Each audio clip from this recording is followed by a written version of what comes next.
బాలికలపై, మహిళలపై అత్యాచారాలు, హత్యలకు పాల్పడిన కామాంధులకు కఠిన శిక్షలు విధిస్తూ వరుస తీర్పులతో సంచలనం సృష్టిస్తుంది పోక్సో కోర్టు.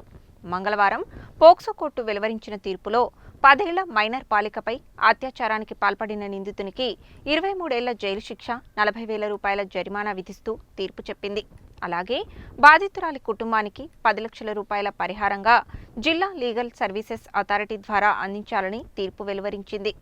జిల్లా ఎస్పీ శరత్చంద్ర పవార్ తెలిపిన వివరాల మేరకు నల్గొండ మండలం అన్నపర్తి గ్రామానికి చెందిన 60 సంవత్సరాల మర్రి ఊషయ్య 4వ తరగతి చదువుతున్న 10 ఏళ్ల మైనర్ బాలికపై ఇంట్లో ఎవరూ లేని సమయం చూసి అత్యాచారానికి పాల్పడి ఎవరికైనా చెబితే చంపుతానని బెదిరించాడు. బాధిత బాలిక జరిగిన విషయంపై తన తల్లికి చెప్పగా ఈ ఘటనపై 2023లో నల్గొండ రూరల్ పోలీస్ స్టేషన్లో కేసు నమోదైంది. ఈ కేసులో నిందితుడు ఊషయ్యను దోషిగా నిర్ధారించి 23 సంవత్సరాల జైలు శిక్ష, 40,000 రూపాయల జరిమానా విధిస్తూ తీర్పు వెల్లడించింది.